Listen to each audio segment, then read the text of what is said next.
ನೋಡ್ರಿ, ಅದು ಕಾಂಗ್ರೆಸ್ ಬಗ್ಗೆ ಆಂತರಿಕ ಸಮಸ್ಯೆ, ಅದಕ್ಕೆ ನನಗೆ ಸಂಬಂಧ ಇಲ್ಲ. ನಾನು ಬಿಜೆಪಿ ಪಕ್ಷದ MLA. ಅದು ಪಕ್ಷದ ಅದು ಮುಗಿದ ಅಧ್ಯಾಯ. ಇವತ್ತು ನಾನು ಬಿಜೆಪಿ ಒಬ್ಬ ನಿಷ್ಠಾವಂತ ಶಾಸಕ, ನಿಷ್ಠಾವಂತ ಕಾರ್ಯಕ್ಕೆ ಕೆಲಸ ಮಾಡ್ತೀನಿ. ಅದ್ರ ಬಗ್ಗೆ ನೋ ಕಾಮೆಂಟ್ಸ್. ರಮೇಶ್ ಜಾರಕಿಹೊಳಿ ಅವರ ಪಾತ್ರ ದೊಡ್ಡದಿತ್ತು ಐತೆ, ಖರೆ ನಿಜ ಐತಿ. ಯಾಕೆ ನಿಮ್ಮನ್ನ ಇಲ್ಲ, ನಾ ಈಗ ಇಲ್ಲ ಅಂತ ಹೇಳಿ ಅದನ್ನ ಬಿಟ್ಟು ಅದನ್ನ ಅವ್ರ ಅದ್ರ ಸಂಬಂಧ ಇಲ್ಲ. ಅದು ಏನು ಗೊತ್ತಿಲ್ಲ. ನಾ ಪಕ್ಷ ಬಿಟ್ಟಿದ್ದೇನೆ. ನಾ ಬಿಜೆಪಿ ಪಕ್ಷದ ಅದು ಸಹಿತ ಇವತ್ತು ಕಾರ್ಯಾಲಯ ಆಗ ಅದನ್ನು ಸಹಿತ ಜಾಗ ನಾನು ಓಡಾಡಿ ಮಾಡಿದ್ದೇನೆ. ನಾನು ಸತೀಶ್ ಜಾರಕಿಹೊಳಿ ಅವ್ರ ಕೊಡುಗೆ ಏನ್ ಸರ್ ಅಲ್ಲಿ? ಯಾಕಂತಂದ್ರ ಈಗ ಕೆಲವರು ಇದು ತಗೋತಾ ಇದಾರೆ. ಸತೀಶ್ ಜಾರಕಿಹೊಳಿ ಏನಾದ್ರು ಕೊಡುಗೆ ಐತೆ ಇಲ್ಲ? ಅವ್ರು ಆಮೇಲೆ ಮುಂದಿನ ದಿನದಲ್ಲಿ ಅವ್ರ ಕೊಡುಗೆ ಇದೆ, ಅವರು ಕೊಡುಗೆ ಇದೆ, ಇಲ್ಲ ಅನ್ನಕ್ಕೆ ಬರೋದಿಲ್ಲ. ನಾನು ಪಕ್ಷ ಬಿಟ್ಟ ನಂತರ ಆಮೇಲೆ ಕಟ್ಟಡ ಸ್ವಲ್ಪ ಹರಿದಾಗಿದೆ. ಮುಂದಿನ ದಿನದಲ್ಲಿ ಕೈ ಹಚ್ಚಿ ಪೂರ್ವ ಪ್ರಮಾಣ ಮಾಡಿ ಇವತ್ತು ನಿರ್ವಹಣೆಗೋಸ್ಕರ ಸಹಿತ ಕಾಂಗ್ರೆಸ್ ಪಕ್ಷದ ದಿನ ಪ್ರತಿ ತಿಂಗಳು ನಡೆಸಲಿಕ್ಕೆ ದುಡ್ಡು ಕೊಡ್ತಾರೆ. ಅವ್ರು ನಡೆಸೋದು ನಾನು ಕೇಳಿದ್ದೀನಿ, ನಂಗೆ ಗೊತ್ತಿಲ್ಲ. ಅವರು ಅದರ ಕಾಂಗ್ರೆಸ್ ಪಕ್ಷ ಕಚೇರಿ ಪೂರ್ವ ಆಗಲಿಕ್ಕೆ ಮತ್ತು ಇವತ್ತು ನಿರ್ವಹಣೆ ಮಾಡಲಿಕ್ಕೆ ಅವ್ರದ್ದು ಕೈ ಇದೆ ಅಂತ ಇವತ್ತು ಹೇಳಕ್ಕೆ ಇಷ್ಟಪಡ್ತೀನಿ.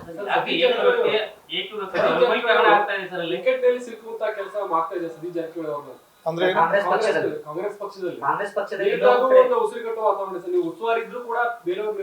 ನಾ ಬರಕ್ ಕೊಟ್ಟಿಲ್ಲ. 10 DK ಬೆಳಗ್ಗೆ ಬರಕ್ ಕೊಟ್ಟಿಲ್ಲ. ಅವ್ನು ಅಲ್ಲೇ ಬ್ಲಾಕ್ ಮಾಡಿದಾನೆ, ಬರಕ್ ಕೊಟ್ಟಿಲ್ಲ. ನಾ ಉಸ್ತುವಾರಿದ್ದಾಗ DK ಎಂಟ್ರಿ ಕೊಟ್ಟಿಲ್ಲ.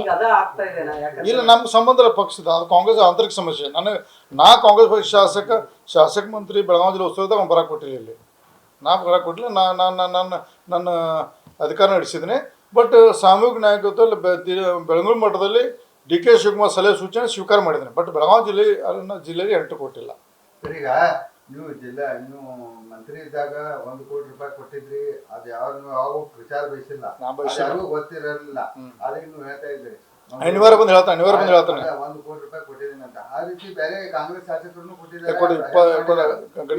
ತನಿಖೆ ಆಗ್ಬೇಕು, ಯಾರ್ಯಾರು ಅಟ್ಯಾಕ್ ಕೊಟ್ಟಾರು ಅದನ್ನ ಜಿಲ್ಲಾಧ್ಯಕ್ಷರ ಕಡೆ ಲೆಕ್ಕಪತ್ರ ಜಿಲ್ಲಾಧ್ಯಕ್ಷ ಅವರ ಸ್ವಂತ ಬರ್ಕೊಂಡು ಯಾರಿಗೂ ದೇವ್ರ ಅವರದೇ ಲಕ್ಷ್ಮೀ ಅಧ್ಯಕ್ಷರು ಅವ್ರು ಏನು ಬರ್ಕೊಂಡು ದೇವ್ರಿಗೆ ಗೊತ್ತು. ನಾವ್ಯಾಕೆ ಒಂದು ಈಗ ನಿಮ್ಮ ಕೈ ಅಧಿಕಾರ ಕೊಟ್ಟು ನಿಮ್ಮ ಕೈ ಚಂದ ಮಾಡೋದೇ ಬಿಟ್ಟಿದ್ದು. ನಮ್ಗೆ ಅವ್ರು ಯಾರು ಬರ್ಕೊಂಡ್ರೆ ಯಾರು ಬರ್ಬೋದು. ಅದು ಕಾಂಗ್ರೆಸ್ ಪಕ್ಷ ಸದಸ್ಯ ಕೇಳ್ಬೇಕು, ನನ್ನ ಡ್ಯೂಟಿ ಅಲ್ಲ ಅದು. ಅವ್ರು ಕೇಳ್ಬೇಕು, ನನ್ನ ಡ್ಯೂಟಿ ಅಲ್ಲ. ಕಚೇರಿ ನಿರ್ಮಾಣದಲ್ಲಿ ಸಾಕಷ್ಟು ಗೋಲ್ಮಾಲ್ ಕೂಡ ಆಗಿದೆ. ಇನ್ನೇನು ಅವ್ರಿಗೆ ಕೇಳ್ರಿ, ಗೊತ್ತಾಗುತ್ತಾ. ಅಧ್ಯಕ್ಷರು ಮಾಡಿದ್ರಂತ. ಆಮೇಲೆ ಮುಂದಿನ ನೀವು ನಾವಲಿಟಿ ಅದ ಅಧ್ಯಕ್ಷ. ಇವ್ರು ಏನೋ ಮೇಲೇನೋ ಆದ್ರೆ ಬೆಳಗ್ಗೆ ಅವಾಗ ವಿನಯ್ ಲಾವಗಟ್ಟಿ ಯಾರೇ ಗೋಲ್ ಮಾಡೋದು ಅವ್ರಿಗೆ ಗೊತ್ತೈತೆ. ನನಗೆ ಅವ್ರ SSF ಬಂದು ನನಗೆ ಹೇಳಿದಾರೆ, ಅದನ್ನ ಹೇಳಕ್ಕೆ ಬರೋದಿಲ್ಲ.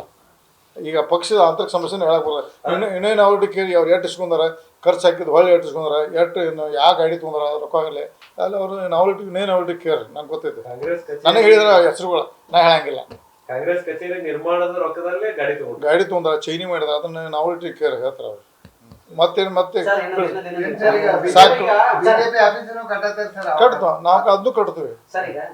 30 ಗುಂಟೆ ಮಾಡಿದಾಗ 10 ಗುಂಟೆ ಮಾಡಿದ ಅದನ್ನು ತಪ್ಪು. ಅವರು ನಾ ಮಂತ್ರಿ ಇದ್ದಾಗ 30 ಗುಂಟೆ ಮಾಡಿಸಿದ್ದೆ. ಅದನ್ನು 30 ಗುಂಟೆ ಬಟ್ 10 ಗುಂಟೆ ಸಿಮ್ ಮಾಡಿದ ಅಂತ ಗೊತ್ತದೆ. ಅದನ್ನು 30 ಗುಂಟೆ ಮಾಡಿ ನನ್ನ ಪ್ಲ್ಯಾನ್ ಬೇರೆ ಇರ್ತಾವೆ. ನಮ್ಮ ಮಂತ್ರಿ ಇದ್ದೆ ರಾಜಂಗಡ, ಅದಕ್ಕೂ ನನಗೂ ಬಿಸ್ನೆಸ್ ಅದು ಈಗ ಆಕೈತೆ ಕೇಳಿದ್ದೀನಿ. ಅದರೆಲ್ಲ ಹೆಚ್ಚು ಇನ್ವಾಲ್ವ್ಮೆಂಟ್ ಇಲ್ಲ. ಅದನ್ನು ಕಟ್ಟೋದ ನಾನು ಏನು ಕೊಡ್ಬೇಕು ನಾನು ಕೊಡಕ್ಕೆ ಹೇಳಿದ್ದೇನೆ. ನ್ಯೂಸ್ ಫಸ್ಟ್ ನಿರ್ಭೀತಿಯಿಂದ ನಿಮ್ಮ ಪರವಾಗಿ.